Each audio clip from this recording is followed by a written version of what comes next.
You know what you want. You've set the goals. You've made the vision board. You've written the plan. So why do you keep letting yourself down? It's not because you're lazy. It's not because you lack discipline. In this video, I'm going to show you the real reason you keep falling off track. And more importantly, what to do instead. These are the exact shifts that finally helped me to become someone who actually follows through.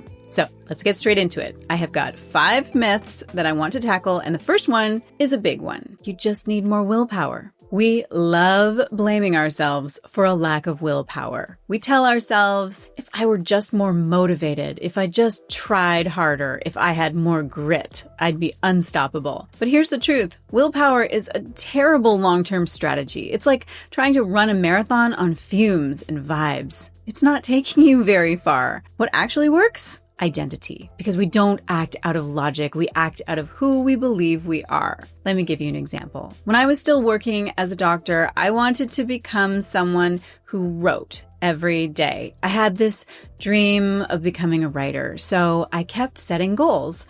Write 500 words a day. I made spreadsheets, I downloaded apps, and I would start strong and then fall off after a few days, over and over again. What changed everything wasn't a better goal, it was a better identity. I stopped saying, I'm trying to write more, and started saying, I'm a writer, and writers write. And honestly, that tiny shift changed everything.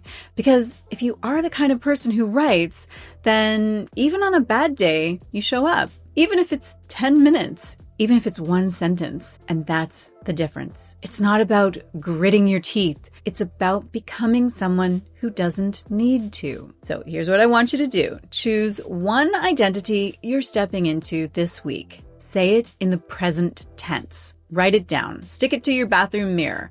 It could be something like, I'm someone who honors their commitments. I'm someone who finishes what they start. I'm someone who shows up, even when it's hard. If you feel brave, leave yours in the comments. I would love to see it. All right, let's keep going. The next myth keeps even the most ambitious people stuck in a cycle of planning, but never doing. Okay, so here's myth number 2. You just need better goals. Let me guess, you've set big, beautiful, Pinterest-worthy goals. Write a best-selling book. Get in the best shape of my life. Start a side hustle, scale it to 7 figures, and still have time to make green smoothies. The goals aren't the problem. The problem is that they're too big per unit of time. We keep thinking that if the goal is bold enough, it'll scare us into action. But honestly, it usually overwhelms us into paralysis. And listen, I say this with love. If your to-do list includes change my entire life, you might need to zoom in a little. Here's what actually works. Shrink the daily action, not the dream. Big ambition? Amazing. Tiny daily commitment? Even better. Because your brain needs proof, not pressure. Let me give you an example. When I decided I wanted to become a morning person, I know, wild, rebellious idea, I didn't overhaul my entire routine overnight. I started by waking up 15 minutes earlier, just long enough to sit with a cup of coffee and pretend to be the kind of woman who has her life together. And honestly, that worked because I didn't feel like I was changing my identity. I was just borrowing it in bite-sized chunks. And over time, that version of me didn't feel like a stretch anymore. It felt like me. So here's your action step for this one. What's your 2-minute version of the goal? Want to write a book? Open the document and write 1 sentence. Want to work out? Put on your shoes and just do 5 squats. Want to start meditating? Sit quietly for 2 minutes and literally just blink with intention. It counts. Let it be laughably small because consistency always beats intensity. All right, next up, the most dangerous myth of all. This is the one that makes people quit, not because they've failed, but because they think they have.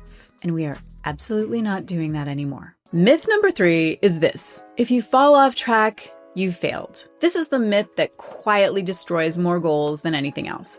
People don't quit because they fail. They quit because they turned one missed day into a full-blown identity crisis. You miss one workout and suddenly you're like, well, I guess I actually hate fitness. Maybe I've always hated fitness. Maybe I was born to be unfit. Maybe this is my destiny. No, you missed a day. Calm down, Beyonce. The problem isn't the slip. The problem is the story that you attach to the slip. Here's what actually happens. You break the streak. You feel guilty. You tell yourself it proves you're not the kind of person who, and that right there, that's what makes you quit. Not the missed day, but the identity hit. Let me give you a real example. When I started learning French, I committed to practicing 15 minutes a day. Some Duolingo, a podcast, journaling a few sentences, nothing heroic. And for a while, I kept it up, but then I missed a day, then 2, then 3. And instead of saying, life happens,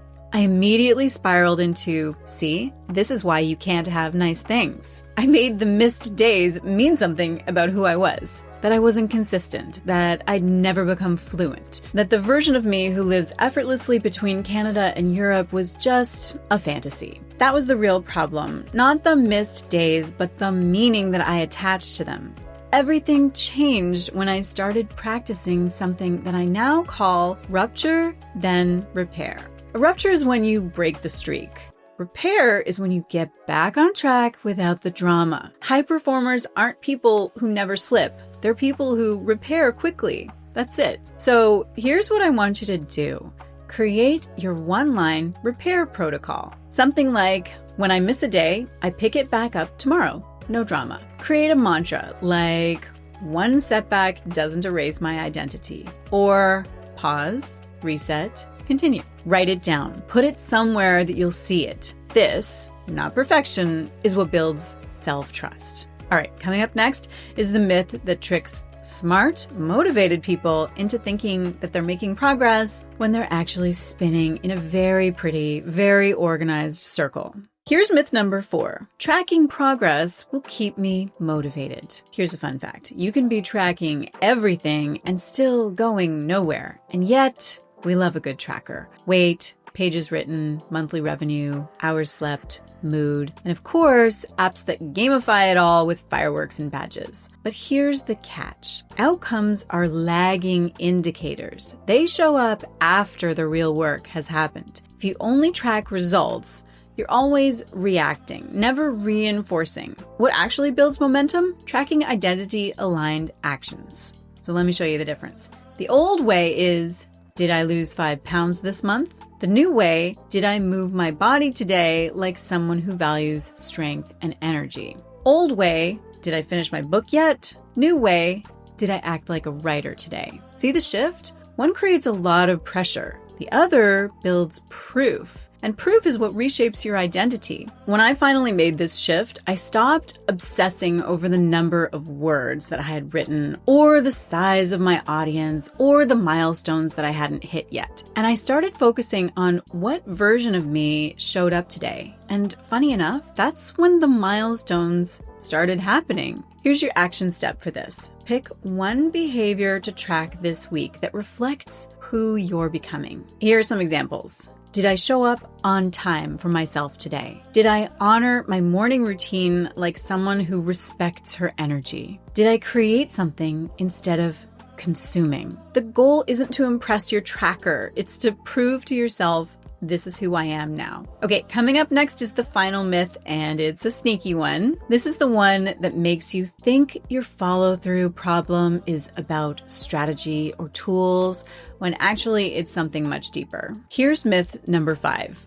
You just need the right system, app, or routine. Let's be honest, most of us have been system shopping like it's a full-time job. We've tried the 5 a.m. club, the 12-week year, the getting things done method, Notion dashboards, AI scheduling tools, Pomodoro timers, and still, somehow, we're ghosting our own goals like a bad Tinder date. The truth? It's not about the system, it's about self-trust. You don't have a strategy problem, you have a self-concept problem. Because even the most beautifully optimized morning routine won't help if deep down you don't believe you're the kind of person who follows through. Let me say that again. Your system doesn't matter if you don't believe yourself when you say you'll do something. This hit me hard a few years ago. I had everything mapped out. Vision boards, task managers, 5 different calendars. But every time I broke a promise to myself, it chipped away at my confidence. And I didn't realize it, but I was slowly becoming someone I couldn't count on. The turning point wasn't a new app. It was when I started rebuilding trust by keeping small promises. Tiny, boring, unglamorous promises. Like, I'm going to take a 10-minute walk today. And then actually doing it. Even if it was raining. Even if I was tired. Even if I did not feel like it. And with every small win, the inner dialogue started to shift from, you never follow through, to, actually, you're someone who shows up. And that's what changed everything. So here's your action step. Pick one small thing today that you'll do, purely to rebuild trust with yourself.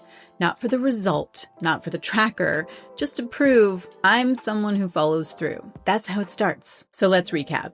If you have been letting yourself down, it's not because you're lazy or weak or unmotivated. You've just been running the wrong playbook.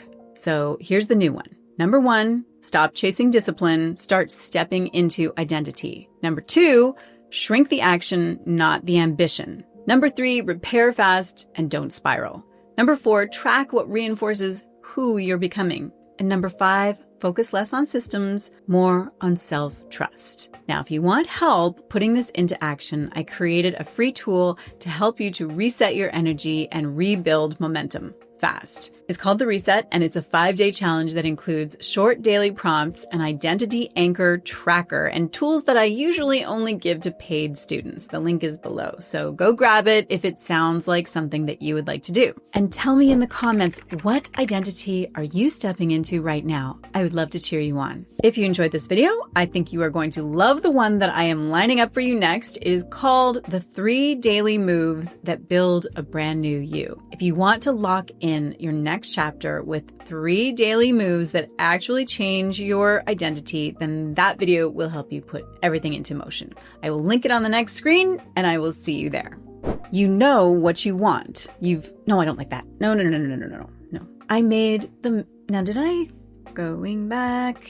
We've tried the 5 a.m. club, the 12 Stop chasing discipline and stop. No. What am I trying to do?